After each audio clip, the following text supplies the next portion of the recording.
대한항공을 보유한 한진그룹이 아시아나항공을 인수하는 방안이 제기되고 있습니다.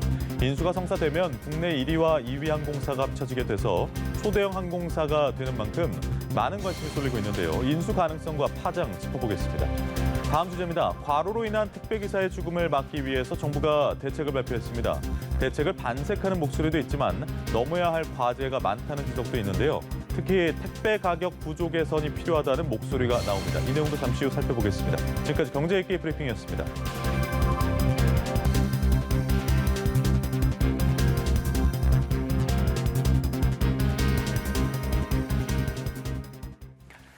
네, 보다 자세한 내용은 김대우의 경제일기에서 살펴보겠습니다. 김대우 박사 나오셨습니다. 어서 오세요. 네, 반갑습니다. 네. 자, 현대산업개발이 인수를 하려다가 무산이 됐던 아시아나항공을요, 대한항공에서 인수하는 방안이 검토되고 있다라는 소식이 전해져서 관심이 쏠리고 있습니다. 일단 산업은행에서는 좀 선을 긋는 모습이긴 한데 배경 어떻게 볼 수 있을까요? 예, 왜 지금 이 마당에서 한진그룹이 아시아나항공을 인수하는 문제가 세간에 불거져 나왔고 실제로 일각에서는 지금 깊이 있게 연구가 되고 있는 것 같은데요. 핵심적인 이유는 지금 현재 아시아나에 그러니까 HDC가 인수하겠다고 했다가 도중에 이제 철회한 이 아시아나 인수권이 무산이 되면서 아시아나의 적자 규모가 갈수록 커지고 있습니다. 빚이 빚을 낳고 그래서 빚 규모가 지금 12조를 훌쩍 넘어섰는데요. 이대로 가다가는 아시아나가 공중분해될 수 있다라는 이런 위기감이 작용을 한 때문으로 봅니다. 특히 이 아시아나에 가장 많은 돈을 빌려주고 있는 산업은행 입장에서는 아시아나가 부도 공중분해가 됐을 경우에 거기에 대한 자금을 대손 처리할 수밖에 없고 이것은 은행의 손실인 동시에 또 국가 세금으로 운영을 해왔기 때문에 국가 재정에도 타격을 줄 수 있다. 그런 면에서 여러 가지 방안을 고심하다 끝에 이 대한항공 카드를 빼내고 약 한 달여 동안 대한항공 측과 깊이 있게 연구를 해온 것으로 보입니다. 예. 만약에 인수가 된다면 여러 가지 인수 시나리오 중에 어떤 게 유력하게 검토되는지 궁금한데 만약에 산업은행이 모종의 방법으로 도와준다면 특혜 논란도 있을 것 같아서요. 어떻습니까? 그러니까 지금 가장 큰 문제가 아시아나항공의 빚이 너무 많다는 사실입니다. 앞으로의 사업성이 좋지 않다. 이것은 상황에 따라서 좀 바뀔 수가 있는데 현재 지금 자본 잠식이 되어 있는 회사거든요.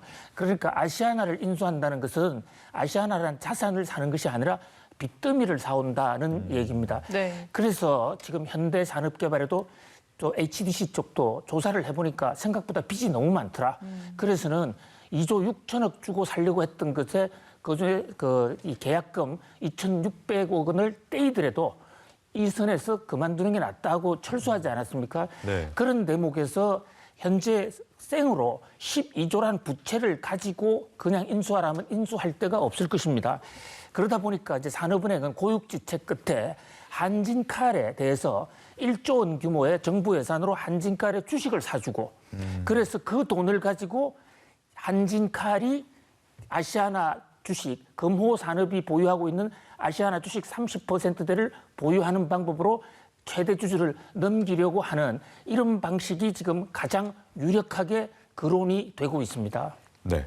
그래서 특혜 논란이 조금 있는 상황인 건데 지금 대한항공 자체만의 상황도 그렇게 막 좋진 않잖아요. 그러니까 산업은행이 좀 투자를 하는 방식으로 도와준다고 하더라도 이 회사 내부 경영에 좀 부담이 되진 않을까를 우려하는 목소리도 있어서요. 어떻습니까, 이 부분은? 그렇습니다. 지금 이 대한항공의 지배 구조를 좀 이해할 필요가 있는데요. 대한항공은 그 정점에 최고의 의사결정을 가지는 한진칼이라는 지주회사가 따로 있습니다. 이번에 산업은행에서 돈을 대줘서 약 1조 원 정도 유상증자에 참여하겠다는 것은 한진칼이고요. 예. 이 한진칼이 현재 대한항공 주식을 소유하고 있습니다.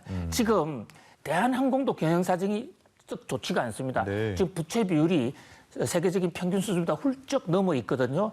그래서 지금 자금이 부족해서 산업은행으로부터 1조 원 이상의 기한기금 자금을 신청을 했고 또 자구노력도 하고 있지 않습니까? 기내식도 팔고 맞아요. 또 송현동 부지도 팔고 이런 상황이기 때문에 과연 대한항공이 직접 인수하는 것은 상당히 부담이 될 거예요. 그래서 한진칼이 대한항공과는 관계없이 한진칼이 지주회사로서 한진칼 산하에 또 하나의 항공사를 더 두는 방식. 이제 이런 방식이 현재 가장 강력하게 유지가 제기가 되고 있는데요. 문제는 그렇게 하면 한진칼의 주주들의 동의를 받아야 되는데 네. 현재 한진칼이 잘 아시는 대로 이 남매의 난 그러네요. 그 조현아 연합군과 조원태 연합군 간의 일촉즉발의 지금 경영권 싸움을 하고 있지 않습니까? 그런 와중에서 지금 반대측 연합군 쪽이 강력히 반대를 하고 있기 때문에 과연 이게 성사될 수 있을지 그게 좀 시장에서는 실현 가능성에 아직은 좀 의문부호에 더 비중을 두고 있는 그런 상황입니다. 여러 가지 이제 시나리오가 있습니다만 그럼에도 불구하고 이렇게 얘기가 나오는 건 어떤 면에서는 그 남매의 난도 얘기해 주셨는데 조 회장 입장에서는 좀 우호 지분을 확보할 수 있는 이런 긍정적인 측면이 있다라고 하더라고요. 그래서 문제의 핵심을 보셨는데요. 조원태 회장은 지금 현 단계에서 그냥 단순한 입장에서 한진의 돈으로 아시아나를 인수하는 것은 원치 않을 것입니다. 네. 아시아나가 이미 적자 자본 잠식 상태에 빠졌고 또 대한항공도 돈이 부족하고 그런데도 불구하고 지금 조원태 회장이 산업은행의 제안 한진칼이 아시아나를 인수하지 않겠느냐라는 제안에 상당히 지금 호의적인 반응을 보이고 있는 걸로 알려지고 있는데요.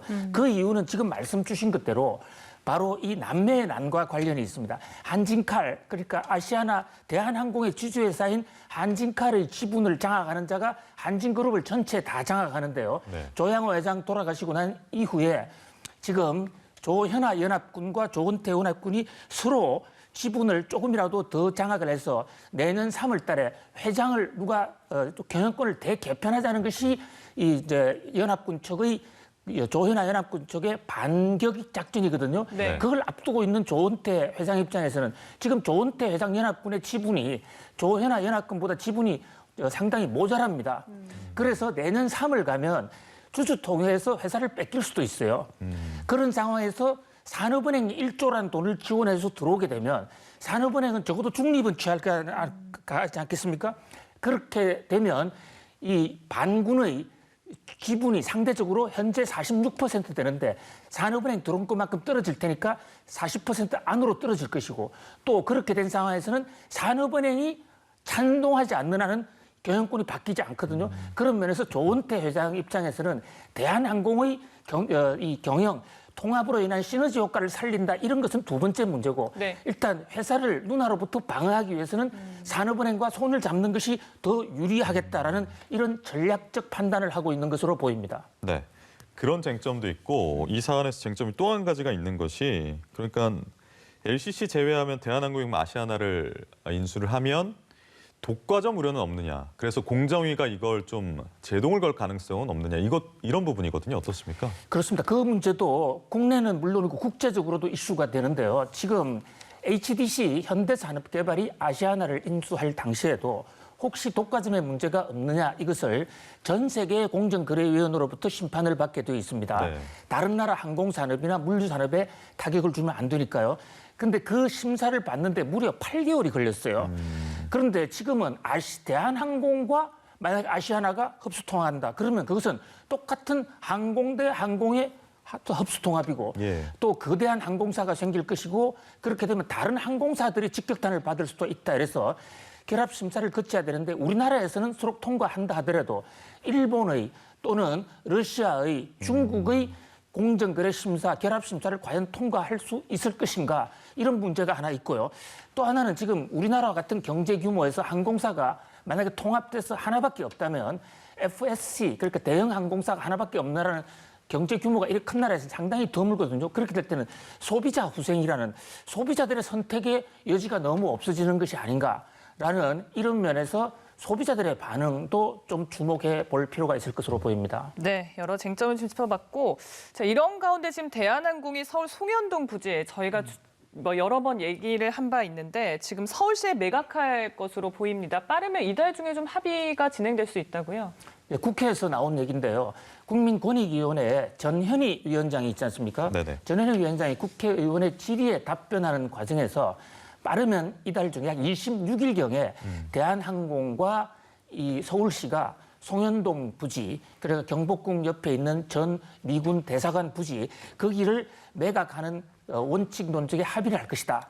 이렇게 발표를 했어요. 지금 대한항공이 서울시의 공원화 계획에 반대를 해서 국민권익위원회에 우리 좀 살려달라. 그래서 지금 제소를 해놓고 있지 않았습니까? 그래서 그동안에 전현희 위원장이 중재를 해왔는데 근본적으로 서울시의 계획은 그대로 관철시키되 그 대신에 서울시가 대한항공에 적절한 보상을 해주는 방법. 특히 서울시가 지금 얘기하는 것은 서울시 자체 돈으로는 돈이 없으니까 네. 이것을 LH공사, 토지주택공사죠. 토지주택공사로 하여금 현찰을 주고 사오게 한 다음에 서울시의 보유 토지와 토지주택공사의 토지를 서로 맞바꾸는 방식으로 이렇게 현재 합의안을 제기한 것으로 보입니다. 예, 알겠습니다. 저희 다음 주제로 좀 넘어가서요. 이 주제도 좀 봐야 될 것 같습니다. 정부가요, 택배 노동자들의 과중한 업무를 막기 위해서 주 5일 근무 유도, 심야 배송 제한 등을 권고하는 종합대책을 내놨습니다. 어제 이 시간에 저희가 이재갑 고용노동부 장관 브리핑 내용도 생중계해서 보여드렸는데 그 노동자들은 환영하는 측면도 있고 아쉬워하는 측면도 분명히 있는 것 같습니다. 각각 어떤 점들인가요? 예, 어저께 드디어 이제 정부가 택배 근로자들의 연이은 사망 사건, 이 근로조건 개선을 위해서 정부 범부처, 그러니까 고용부 또 건설교통부, 공정거래위원회 세 부처가 나와서 합동으로 대책을 발표를 했습니다. 일단 지금 연이은 사망자가 속출하고 있는 이 택배 근로자들, 이 택배 근로자들이 근로기준법도 제대로 적용 못 받고 있는 데다가 코로나19 이후에 업무량이 엄청나게 늘어나지 않았습니까? 네. 그런 문제를 정부가 나서서 그것도 여러 부처 합동으로 문제를 정부 차원에서 대책을 세우겠다라고 관심 표명을 한 것만으로도 상당히 진일보가 있는 그런 어떤 정부의 전향적인 조처로 보여져요. 그런데 어제 조처에 대해서는 각 경제 주체들마다 조금씩 입장이 좀 다른데요. 일단 평가는 조금 보류해야 될 필요가 있지 않을까 싶습니다. 왜냐하면 어저께 나온 정부의 조처가 최종안이 아니고 예. 기본 방침을 내놓고 앞으로 더 논의해서 내년 상반기 중에 표준 계약서를 만들고 심야 영업을 못하게 하고 또 그중에 특히 관심을 끄는 대목은 이제 과학적인 어떤 그 직무 분석을 해서 이 사람이 얼마나 일을 했고 얼마나 노동이 필요했다는 것에 대한 현재는 거기에 대한 이 과표 자료가 아예 없었어요. 그런 것을 만들게 되면 앞으로 좀 더 과학적으로 근로자들이 연쇄 사망을 당하지 않는 그런 어떤 환경이 되지 않을까. 그렇습니다만 이제 근로자들 측에서는 여전히 부족하다. 이제 부족하다고 하는 것이 정부가 강제성이 없다. 대부분 공고조처다. 네. 이제 이런 얘기들 그리고 각계 경제단체들도 지금 백가쟁명식으로 여러 가지 지금 의견을 쏟아내고 있는 상황입니다. 네, 네. 저 대책들 중에서 택배 가격 구조 개선과 관련해서 좀 사회적인 논의가 필요해 보이는데 지난해 시대 대한통운에서 좀 가격을 인상하려다가 무산된 바가 있지 않습니까? 이게 좀 현실적으로 분명 어려운 측면이 있을 것 같은데요. 그렇습니다. 지금 이 택배 근로자들이 사망을 하게 되는 또 노동 착취를 당하게 되는 가장 큰 문제가 택배비가 지나치게 싼 것이 아닌가라는 이런 지적이 있어요. 최근에 국민권익위원회가 조사한 이 여론조사 결과를 보면 택배 요금을 좀 더 올리더라도 근로자들을 좀 안전하게 해줘야 되는 것이 아닌가. 이 택배 문화를 좀 정착시킬 필요가 있다는데 많은 사람들이 지금 그 지지를 하고 있어요. 현재 우리 택배 배송료가 보통 옆 쇼핑몰에 들어가면 2,500원 정도 하는 경우가 많죠. 그런데 이제 이 2,500원을 가지고는 처우 개선을 하기가 힘들고 그렇다 보니까 또 초과 근무를 시키고 또 택배사와 대리점 업체 간에 서로 간에 책임 떠넘기기 특히 이 분류 작업에 지금 시간이 엄청나게 많이 걸리고 있는데 네. 이 분류 문제를 그 분류에 들어가는 노동 시간을 한쪽에서는 근로자한테 한쪽에서는 회사한테 넘기려고 하는 이 과정에서 지금 많은 문제가 제기되고 있는 것이거든요. 정부가 어제 나온 대책 중에 하나가 주 5일째 근무를 하자. 네. 토요일 쉬게 하자 이랬지 않습니까? 예. 그 대목에 대해서도 근로자가 별로 좋아하지 않습니다. 왜냐하면 주 5일제를 하는 건 너무나 당연하긴 한데 주 5일제를 시연하면 현재 업무 물량이 많은 상태에서 다음 날 월요일 날 화요일 날 업무가 폭주해서 그렇게 해서 근로자들이 오히려 더 혹사당할 수 있다. 네. 근본적인 해결은 비용이 좀 올라갔으면 일 1인당 나눌 수 있는 이 배송량의 의무량이 줄어드는 거 아닌가. 그런데 이제 가격에 대해서는 이 문제가 이 시장의 영역이고 정부가 강제할 수 있는 영역은 아니기 때문에 네. 이 대목에 대해서는 좀 사회적 합의, 정부 말대로 지금부터라도 좀 이 택배 문제, 근로자들을 어떻게 간주할 것인가부터 시작해서 인건비를 어떻게 할 것인가라는 문제에 대한 총체적인 어떤 이 대책 마련이 있어야 될 것으로 보입니다. 네.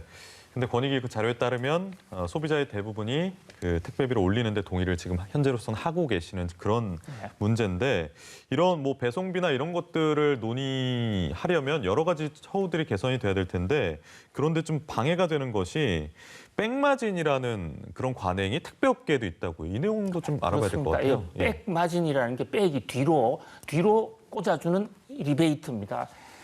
그러니까 우리가 계약을 했을 때 택배비 2,500원까지 포함시켜서 클릭에 꾹 찌르면 네. 그 2,500원이 우리는 택배회사로 가는 줄로 알고 있지 않습니까? 그리고 택배회사가 그중에서 자기들 고정 비용을 빼고 그것을 이제 근로자들한테 돌려주는 이렇게 한다면 현재처럼 이렇게 심각한 근로 착취가 나올지가 않았을 텐데 지금 업계에 아주 오랜 관행으로 백마진이 횡행을 하고 있는데요. 네. 백마진이라는 것은 쇼핑몰 회사가 택배 회사에 이를테면 CJ 대한항공 같은데 업무를 맡기게 되면 맡기는 것이 너무 감사하니까 업무를 주니까 감사하다는 거죠. 네네네. 그러니까 CJ 대한통운에서 그 2,500원 중에 어떤 경우에는 1,000원 또는 1,500원을 쇼핑몰 회사에다가 다시 돌려주는 거예요.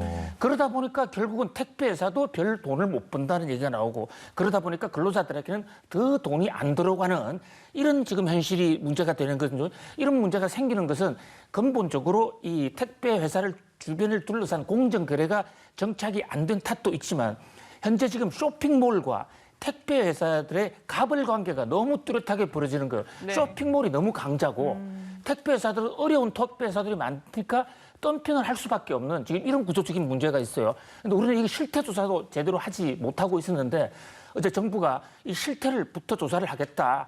이렇게 앞으로 좀 대책에 좀 기대를 해봅니다. 네, 한번 기대를 해보겠습니다. 지금까지 김대우 박사와 함께 경제 읽기 짚어봤습니다. 고맙습니다. 감사합니다.